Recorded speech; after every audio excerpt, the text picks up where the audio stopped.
আসসালামু আলাইকুম। আশা করি সবাই ভালো আছেন। আমরা এই মুহূর্তে অবস্থান করছি রাজধানী ঢাকা শ্যামবাজার। আলু, পেঁয়াজ, রসুনের পাইকারি আড়ত থেকে আপনাদেরকে জানিয়ে দিব পেঁয়াজ, রসুন, আলু, আদা কে কিরকম দামে বেচা বিক্রি করছে। দর্শক মানে সাথে থাকুন। আমরা বিক্রেতা ভাই আছে, ভাইয়ের সাথে কথা বলে আপনাদেরকে পেঁয়াজ, রসুন, আলুর দামটা জানিয়ে দেওয়ার চেষ্টা করবো। দর্শক সাথে থাকুন। আসসালামু আলাইকুম। ওয়ালাইকুম আসসালাম।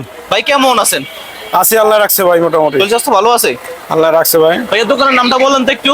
মেসার শিকদার টেডাস।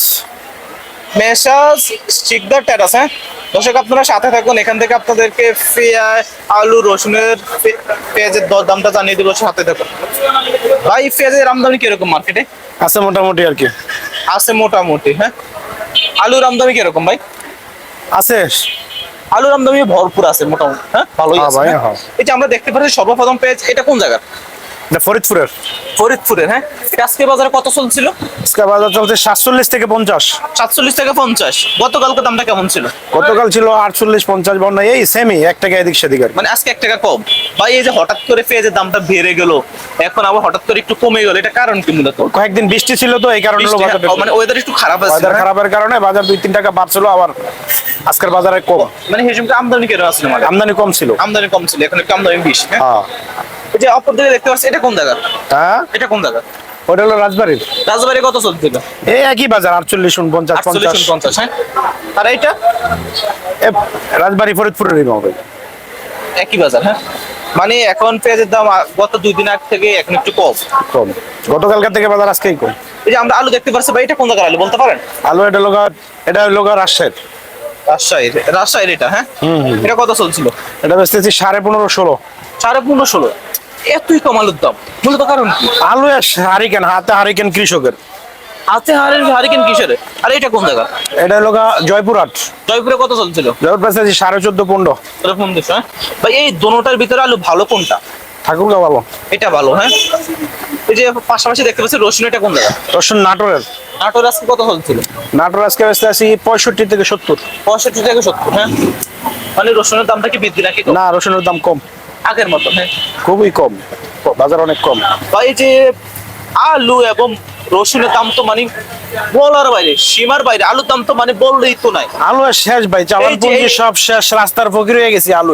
এই যে আপনার মানে এই যে পানি আছে না, পানি বা পানি থেকে তো মানে আলু পানির থেকে দাম কম আলু, পানির থেকে 1 লিটার পানির দাম হলো 20 টাকা, 1 কেজি আলুর দাম হলো 14 টাকা 15 টাকা। 14 টাকা। যে ভাই আমরা হোটেলে হ্যাঁ সামান্য ভত্তা দেয়, মানে 20 টাকা নেয়, তো এটা তো আমার টাকাতে চলে যে অবস্থা। হোটেলে সামান্য ভত্তা দেয় 20 টাকা, তো এটা কেন হয়? সেটা ওরা ভাই, ভর্তাটা তো শুধু আলুর দেওয়া হয় না, এটার সাথে পেঁয়াজ হয়, এটার সাথে মরিচি করে। তারপর ভাই অতিরিক্ত বেশি নেই, সামান্য দেয় তো। হোটেলের ব্যবসা তো এগুলো হইতে পারে। ওনারা তো 3 ভাগে ব্যবসা করে, কথা বলেন না পৃথিবীর দিনে। ভাই এই যে পেঁয়াজ এবং আলু, হ্যাঁ এখন যে অবস্থায় আছে, কৃষক কি তাদের ন্যায্য দাম পাচ্ছে না? একেবারে শেষ, ন্যায্য দাম কি কৃষক ফিনিশ। আগামীতে বোঝা যাই বলো ঠেলা কতটুকু আসে। আমিও একজন কৃষকই, আমি বর্তমানে ব্যবসায়ী, কিন্তু আমি একজন কৃষক। 1 কোটি টাকার আলু বর্তমানে 20 লাখ টাকা বিক্রি করে পাইতেছি না। 1 কোটি টাকার আলু। 1 কোটি টাকার আলু। তো সামনের দিকে তো কৃষক কৃষিকাজ করার আগ্রহ হবে না। আমি নাই এটার ভিতরে, 1 নম্বরে আমি নাই। আপনি 1 নম্বরে আমি নাই। এবছর আপনার কত টাকা ক্ষতিগ্রস্ত হয়েছেন? মিনিমাম 80 লাখ টাকা। 1 কোটি টাকার ভিতরে 20 লাখ পামু আপনি? হায় হায় রে ভাই, তো আপনার শেষ, একেবারেই শেষ। ভাই এই যে আলুর যে ব্যাপারটা, হ্যাঁ পেঁয়াজের দাম তো এখন যা পরিস্থিতি, একটু কৃষক তো মানে চলার মতো একটা ইয়াও আছে। হ্যাঁ আলুর ক্ষেত্রে ভাই কি করা উচিত? আলুর ক্ষেত্রে কি করা উচিত? এই সরকার তো ব্যর্থ, সরকার কিছু করতে পারতেছে না, সব ধরনের ব্যর্থ। তারা কোথাও আমদানি রপ্তানি করতে পারতেছে না, কিছু করতে পারতেছে না। গত বছর তারা প্রতি মুহূর্তে ওরা হলো পাঠাইছে, ভ্রাম্যমাণ আদালত পাঠাইছে, ওমন পাঠাইছে, আমাদের ডিসি পাঠাইছে, এসপি পাঠাইছে। এখন কই? এখন কৃষক শেষ, এখন কই ওরা? বা মানে আপনার কথা অনুযায়ী মানে যদি আলুটা যদি বাইরে দিত, হ্যাঁ বা বাংলাদেশের বাইরে দিলে মনে হয় আলুর দামটা একটু মানে একটু বৃদ্ধি হইতো। অবশ্যই অবশ্যই, কৃষক তাদের ন্যায্য দাম ফিরে পাইতো। হ্যাঁ অবশ্যই। হ্যাঁ দেশে কৃষক উৎপাদন করছে, এটা তো করতে হইব, রপ্তানি করতে হইব। রপ্তানি যদি না করে তাহলে আসবে কোত্থেকে? কারণ আগামীতে কৃষক যদি উৎপাদন না করে, তা আবার তো খাইবো 70 টাকা 80 টাকা কেজি। মানে যদি এবার যে অবস্থা, যদি আলু যদি বাইরের দিকে সাপ্লাই না করে, তাহলে তো সামনে দিকে 70-80 টাকা তো খেতে হবে। কি লাগে 100 বার কৃষক কি করবো না, উৎপাদন করবো না। মানে এবার 100 ভাগের ভিতরে 10% করবো আর কি। অবশ্যই কথা বলছেন না, কিন্তু ভাই আলুটা যে অবস্থায় এবার তো আলু বলে অনেকে মানে আমরা মিডিয়া দেখি মানে অতিরিক্ত আলু মানে উৎপন্ন হয়েছে বলে বাংলাদেশ। হ্যাঁ, গত বছর বাজার ভালো ছিল যার কারণে কৃষক উৎপাদন করছে। হ্যাঁ, হ্যাঁ। এবার তো বাজার একবার পানির রেট, একেবারেই পানির রেট। ভবিষ্যৎবাণী, এটা আলু নিয়ে কি হয় এটা বলাও যায় না। বলা যায় না। হ্যাঁ, মানে আপনার আলু একেবারেই শেষ ভাই, একেবারেই শেষ। পেঁয়াজ এবং আলু রসুনের মানে যেটা মনে করেন মানে কৃষি পণ্য যে জিনিসগুলো আছে, কৃষি পণ্যের ধ্বংস করে দিচ্ছে সরকার, একেবারেই ধ্বংস করে দিচ্ছে।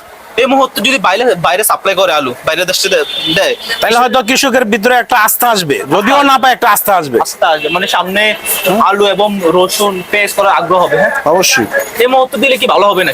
মোটামুটি ভালো হবে, ভালো হবে আশা করা যায় যদি পারে দিতে। তাইলে মনে করেন এই যে এখন মানে পেঁয়াজ বাংলাদেশে যে পরিমাণ পেঁয়াজ আছে, হ্যাঁ, যদি আমরা কিছুদিন ধরে শুনি মানে বাইরে থেকে নাকি বাংলাদেশ নাকি অনুমোদন দিয়ে বাইরে থেকে এলসি পেঁয়াজ আসার জন্য, যদি আসে কৃষকের জন্য কি ভালো হবে নাকি ভাই? তাহলে তো আরো আর হারি কিনলে আর তৈব, আরো সমস্যা হবে। তাই কি করবো? কৃষক তো মারা এই তো যাবে। খায় না, দেশে যা উৎপাদন করছে এটাই তো খাইতেছে না। আবার বাইরে থেকে আনলে তো, কিন্তু আপনাদের মতো কিছু কিছু ব্যবসায়ী বলে, হ্যাঁ, যদি বাইরে থেকে যদি পেঁয়াজ আসে তাহলে নাকি মানে ব্যবসার জন্য নাকি ভালো হবে। ব্যবসায়ীদের জন্য সিন্ডিকেট করে ব্যবসায়ীদের জন্য ভালো হইব, যারা সিন্ডিকেট করতে পারে তাদের জন্য ভালো হইব, যাদের টাকা আছে তাদের জন্য ভালো হইব। কিন্তু কৃষক তো শেষ, কৃষক তো শেষ। হ্যাঁ, কৃষক তো শেষ। আর আমাদের বাংলাদেশ তো কৃষি পণ্য দেশ, যদি হ্যাঁ। কৃষক যদি ক্ষতিগ্রস্ত হয় তাহলে বাংলাদেশ একবার নিঃসুন মানে নিচের দিকে যাবে। গত বছর আমদানি করে তো 300 টাকা কেজি খাইছে না। হ্যাঁ, পেঁয়াজের কেজি কৃষক যদি উৎপাদন না করে তো 300 টাকা খাইতে হইব আবার আগামী বছর। হ্যাঁ, হ্যাঁ। মানে বাইরে সব দেশের কৃষক ধ্বংস করে যদি ওরা বাইরে থেকে আমদানি করে তাহলে কৃষক কি করবো? ভাইয়ের কথা অনুযায়ী আপনার কথা অনুযায়ী আপনার বুঝতে পারলাম আপনার কথা মতামত এইটাই, যদি পেঁয়াজ এবং আলু বাইরে থেকে না এনে বাংলাদেশের আলু যদি বাইরে যদি সাপ্লাই দেয় মানে বাংলাদেশ একটু উন্নত হবে, কৃষক তাদের অবশ্যই পুনরায় মানে কৃষক থেকে রাখতে হলে তো এটা করতে হবে। হ্যাঁ, আপনার সার বীজ সমস্ত জিনিসের দাম হলো বৃদ্ধি, বৃদ্ধি। যেটা বাইরে থেকে আমদানি করতে এটার দাম বৃদ্ধি, কিন্তু দেশে তো কৃষক পয়সা পাইতেছে না। মানে সার বীজ যেগুলো, হ্যাঁ, আমি একজন কৃষক, 1 কেজি আলু 1017 টাকা দা কিনা আমি ওর লোক ইয়া করছি, প্রজেক্ট করছি। অ্যাভেলেবেল বীজ বিকাইছে 180 থেকে 200 টাকা কেজি কিনা আমি প্রজেক্ট করছি। এখন সে আলু বেচতেছি কয় টাকা? 12 টাকা, 13 টাকা, 14 টাকা। 12 টাকা আলু বেচছে, 60 টাকা কোলেস্ট্রল ভাড়া দিলে পাই 5 টাকা। 5 টাকা। মানে আপনি অনেকটা ক্ষতিগ্রস্ত আছেন। হ্যাঁ, কৃষকের আমি না, সমস্ত কৃষকই, শুধু সমস্ত আমি না, কৃষক। আমি আমার আনমান, আরেকজনের আনমান, ঠিক আছে? সমস্ত কৃষকই এই অবস্থা, ধ্বংসের পথে। মানে এই অবস্থায় যদি সরকার যদি কৃষকের পাশে দাঁড়ায়, হ্যাঁ, মনে করেন যে পানি বা গ্যাস বা তেল মানে কৃষিপূর্ণ যে জিনিসগুলো আছে এগুলো যদি কৃষকের জন্য যদি একটু 50% বা কিছু ডিসকাউন্ট দেয় অনেকটা ভালো হয় না কৃষকের জন্য? হ্যাঁ, অবশ্যই। সার বীজ যেগুলো আছে মানে আপনার মতো তাহলে মানে মানে বাংলাদেশের আলু পেঁয়াজ এগুলো যদি বাইরে যদি মানে একটু দেয়, হ্যাঁ, বা বিভিন্ন রাষ্ট্র যদি সাপ্লাই দেয় মানে অনেকটাই ভালো হয়, কৃষক তাদের পুনরায় মানে অর্থ ফিরে পাবে বা তারা একটু ন্যায্য দাম পাবে। হ্যাঁ, আপনার মতো এটা না ভাই? কৃষকের দিকে তাকানোর মতো কোনো লোক বর্তমানে নাই, নাই। হ্যাঁ, নাই, সোজা কথা, কৃষকের দিকে তাকানোর মতো কোনো লোক নাই। তারা কই? গত বছর যে মনে করেন লোক আইছে, দাপে দাপে লোক আইসা মানুষের উপর টর্চারিং করছে, কোলেস্ট্রল হিমাগারে গিয়ে টর্চারিং করছে, এই করছে, এই করছে, তারা কই এখন? তারা কোথায়? কৃষক যখন 10 টাকা পাইবো তখন তাদের টর্চারিং উঠে থাকে, এখন কৃষক ধ্বংস হয়ে যাইতেছে, তারা কোথায়?